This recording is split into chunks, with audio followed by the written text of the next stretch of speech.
are so many reasons that yoga is great for better sex. Chief among them is stress relief and body awareness. It's not just about making yourself do some crazy splits in the middle of your hanky-panky, although that's an awesome added bonus. Through the yoga practice, you'll gain a better sense of your body in space, as well as stress relief for more pleasure all around. Let's get started. When you're ready to begin, you can join me on your mat in a wide-legged child's pose with your knees max distance apart, your toes together, and your sits bones down on your heels. Extend your arms forward in space and release your forehead all the way down to the mat. You might rest here for a few rounds of breath, maybe 5 to 10 depending on how much time you have. Releasing the body down and imagining your body here like a pat of butter on a hot pan. Really softening into the earth with each breath. Once you've released fully, softened down and come into your practice, we're going to plant through the palms and head up into a tabletop shape. Shoulders over your wrists, hips over your knees, for a few rounds of cat-cow to articulate and move through the spine. For your cow spine, we're going to draw the heart through the biceps and gently tip the tailbone up, maybe gazing up towards the sky. And then for your cat spine, we'll arch, drawing the spine up towards the ceiling, the shoulder blades apart, letting the head hang heavy. Take a few rounds of cat-cow, pressing into the earth, spreading your fingertips wide. Allowing yourself to breathe through the movement. The process of matching movement to your breath will help you find greater ease and relief throughout your practice.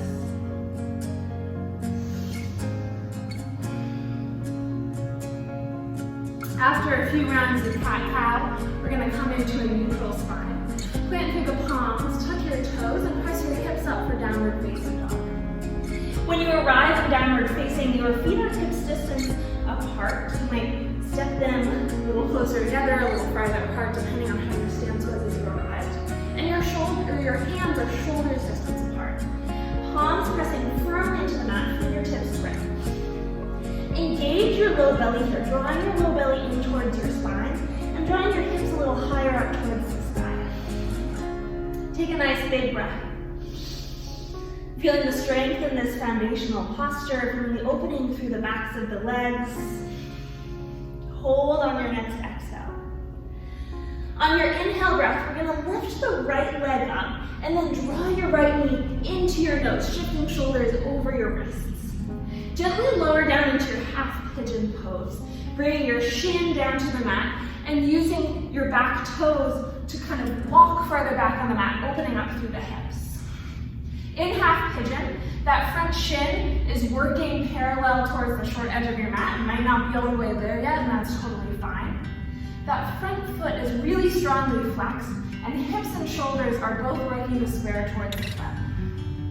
From here, you might remain lifted through your chest, or you might lower down onto the forearms, maybe even coming all the way down onto the chest. Hold for 1 to 2 rounds of breath, allowing the hips to soften and settle down into the mat, achieving a little bit more ease with each round of breath. On your next inhale, we're going to lift back up to a seat, coming back into a lifted version of your half pigeon. Roll onto the right hip and swing your left leg all the way around, taking your left shin to stack on top of your right. This is your fire log pose. Both feet are still flexed. Knees and ankles are in line with each other, and your spine is long and lifted. Sits bones drawing down towards the mat, crown of the head reaching up towards the sky. Huge opening through your hips right now. Breathe into it. Allow the breath to remind the body that you are safe and comfortable and at ease. From your fire log pose, you might choose to remain here. Again, this is a great opening pose for the hips. Or, if you feel as though your hips have a little bit more space to stretch, you can gently walk the fingers forward. The goal here is to keep a long spine for as much as you can. We don't want want to crunch down just for the sake of holding into the pose, but instead think heart forward, long deep breaths as you fold. Allowing yourself to find ease through the pose. Take another inhale. Exhale, walk yourself back up to a seat. We're going to swing that left leg behind you again once more. Hands plant, and then gently work your way back to a downward facing dog. Hips high to the sky. When you arrive, you might pedal through the feet just to reset, bending into one knee and then the other. Find some stillness in those feet and take 2 full rounds of breath in your downward dog. Noticing for a moment here what's happening in your shoulders as you rest in this downward dog. Allowing your shoulders to find some space away from your ears, drawing your shoulder blades down either side of your spine and back. Left leg this time will lift, and then we'll draw that knee right into your nose, finding that half pigeon on the other side. Melting down here again, use your back toes to find a little bit more space with that back leg. Maybe even take a look back and see if your right leg is extending back directly from that right hip joint. If you find it splaying out towards one side or the other, work to draw it back into a nice long line. Square hips and shoulders forward. Lift and lengthen the spine. And again, your choice here, stay lifted, or maybe you choose to recline over that front leg. Be mindful. Use this as an opportunity to listen to your body and assess. On your next exhale, we're going to walk back up. And then this time we shift onto the left hip to give that right leg space to swing around and stack. Shins are stacked on top of each other. We've got fire log pose on the other side. Lifting up through the spine, your choice. Stay right here, or maybe you add a fold. Breathing into the hips wherever you are. You might already be feeling a little bit more opening through the hips here. Keep those feet flexed. Keep the breath nourishing the body. One more big inhale. Exhale, we're gonna walk yourself back up to a seat. Gently bring yourself back into a downward facing dog once more, tucking the toes, hips high to the sky. From that downward dog, we're gonna shift shoulders over your wrists, finding a high plank pose. From high plank, elbows in tight, we're gonna lower all the way to the belly. One nice long line as you release. Untuck the toes. Hands plant by the ribcage, lift head, chest, and shoulders. Baby cobra, smile. Squeeze your shoulder blades together, open a little wider across the collarbones. And release your forehead back down to the mat. Hands plant. We're gonna shift up into a tabletop pose, and then toes tuck, hips high, find downward facing dog. From downward facing, step your right foot outside your right hand, pointing your right toes out towards the right side of the mat, and then left toes step outside that left hand. Bend through the knees and lower through the seat, finding your malasana squat. Elbows pressing out through the knees, hands at prayer. Another view of your malasana squat over here. Lift up through the chest. Again, strong breath, finding space through the body, opening up through the hips and the heart. Take an inhale. Exhale, we're gonna lower down onto a seat, so you can either just sit right back, or if there's another more comfortable way for you to come to a seat, you'll find that now. Soles of the feet together, knees out wide, hands come around the outside edges of the toes, lift and lengthen through the spine. We're in our Baddha Konasana or butterfly shape. If you've got a lot of sensitivity in the knees, draw the heels a little bit farther away from your groin, or if your hips are feeling especially open, you might draw the heels in towards your groin to find a more intense variation of the stretch. Lift and lengthen. Again, once more, finding that long and lifted spine before you start to fold. Drawing the heart forward in space, opening up. Take a full round of breath. Feel the opening through the body. Embrace it. Inhale. Exhale, draw yourself back up to a seat.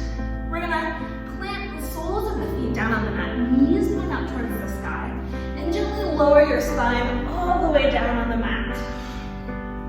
Settle your spine down, feel the earth supporting underneath you. We're heading into bridge pose here. So walk the feet in so that your ankles are directly beneath your knees. Knees are hips distance apart. Super strong foundation for your bridge. Hands are gonna come to plant on the mat. Palms pointing down towards the earth. And roll those shoulder blades in together, finding a really strong upper body. Low belly draws in towards the spine. We're gonna tuck your pelvic bone towards your face, and then use that tucking sensation to gently draw your hips up towards the sky. Plant through your palms, really feel your forearms and your hands grounding into the mat. Squeeze the glutes together, lift the hips, and then lower back down. Twice more just like that. Using the strength of your body to lift your hips up, ground down through the feet, maintain some space between the chin and the chest here, keeping the neck long, lower back down. Last time, articulating through the whole spine as you roll all the way up, find that bridge pose. Maybe at the top this time, you roll the shoulder blades even closer in together and bring the hands to clasp behind the low back. Ground down through the feet, lift the hips up, and then exhale, gently release all the way back down to the mat. We'll tick-tock the knees side to side for a moment, then take them up through center. We're drawing knees in towards your armpits, happy baby pose. Hands come to the outside edges of the feet. Knees stay in towards your armpits as you draw the legs wide away from each other. Imagine the tailbone here extending down towards the mat, the spine lengthening. Maybe you rock ever so gently side to side. One more inhale. Exhale, we'll draw the knees back in together. And your choice to finish class, either finishing here in a legs up the wall shape, bringing your hips towards the wall, and extending long straight legs up to rest, or instead choosing a comfortable seat to close out class. Crossing at the ankles, taking a moment of meditation, silence, or breath, whatever works for you. Thank you so much for joining Flex and Flow for our quickie 15-minute Yoga for Better Sex class. We hope that you have a beautiful rest of your day wherever you're tuning in from.